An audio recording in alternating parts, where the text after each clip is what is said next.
Long before the world began, there was a king. The King of Glory.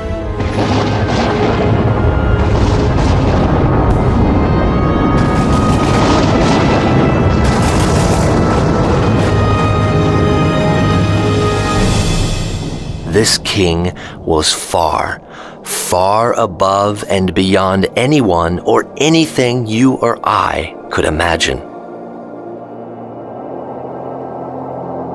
In the endlessness of eternity, he was the only king, and his kingdom the only kingdom, a realm of perfect wisdom, love, joy, and peace. The kingdom had no need of sun or stars, for the king himself was its light. While the kingdom was limitless in its size, it was limited in its subjects. Some say the king had no subjects at all. Or did he? One of the early mysteries of this king was that even when he alone existed, he was never alone. Still, he wanted to share his life with other intelligent beings. So this good and wise king made a heavenly province with millions of dazzling, super intelligent spirit beings called angels. He knew them all by name, and he wanted them to know him too. Life with the king was non-stop adventure. But the king wanted more than angels. So he created a realm of time, space, and matter, a mind-boggling universe with a sparkling planet that would become home to a community of amazing creatures called humans. Different from the angels, the human family began with just two beings, a man and a woman. As with the angels, the king wanted to share his life with them too. Then, something happened. Something terrible. Rebellion arose in the kingdom. First in heaven, then on earth. A rebel angel seized the kingdom of earth by capturing its humans. But the king was not taken by surprise.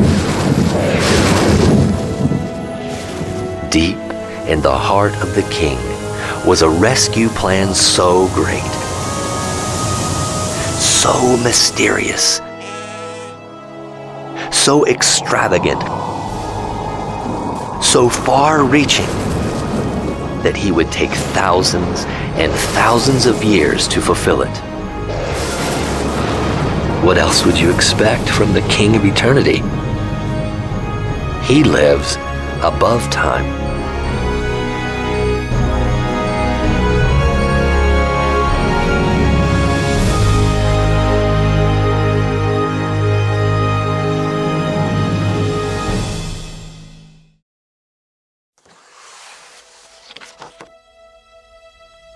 To know the king and his plan, you must know his book. Over more than 15 centuries, the king chose about 40 people to record his story and message. They were called prophets. The king gave them his words, which they wrote on scrolls to be copied, circulated, and kept for future generations. Though most of the prophets never knew each other, their writings tell one consistent story and message. The writings of the prophets are called the Holy Scriptures. Without the Scriptures, we could only guess where we came from, why we are here, and where we are going. To know the correct answers, we need the King's Book.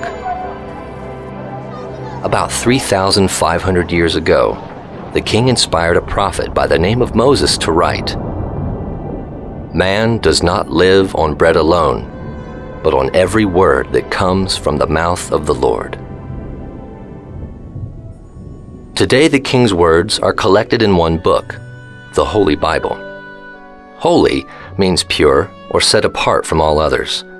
Bible means book or collection of books.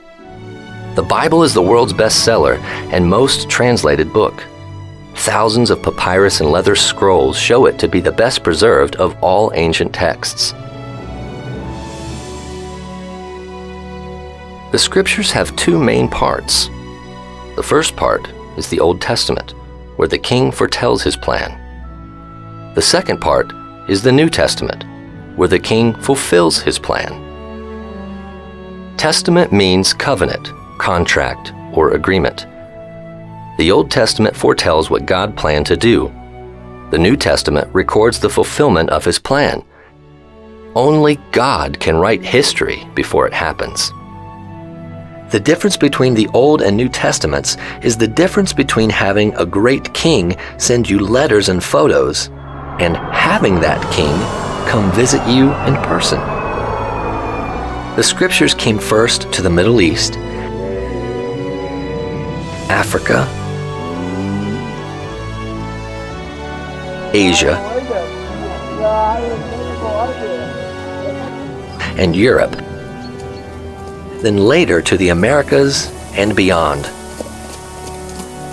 The prophets came from the Middle East, but the story and message they wrote is for every nation, for every family, for every person, for you.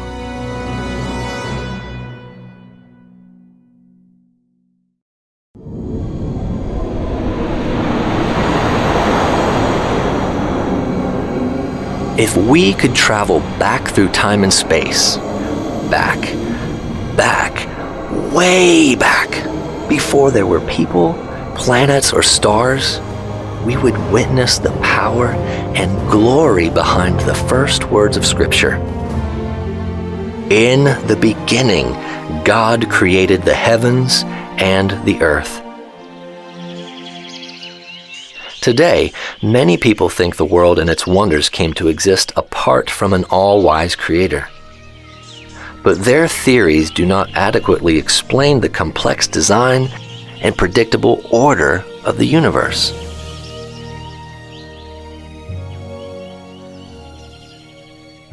In his book, the king says, "The heavens declare the glory of God.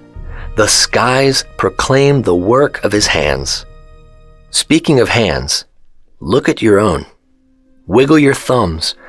Try to hold a book, broom, or hammer without them. Notice the fingernails, joints, and skin. Think of some important things you do with your hands. Who but a master craftsman could design such tools? What kind of wisdom and power would be required to make 1 billion galaxies? Or to create a living cell with its millions of complex parts? Or knit together the cell's microscopic coiled threads with the genetic codes that make you, you. Some 3,000 years ago, a prophet and king named David wrote, "You knit me together in my mother's womb. I praise you because I am fearfully and wonderfully made." Would you like to meet the one who formed you? Would you like to live forever with the maker and master of the galaxies? You can. He has revealed himself. He wants you to know him.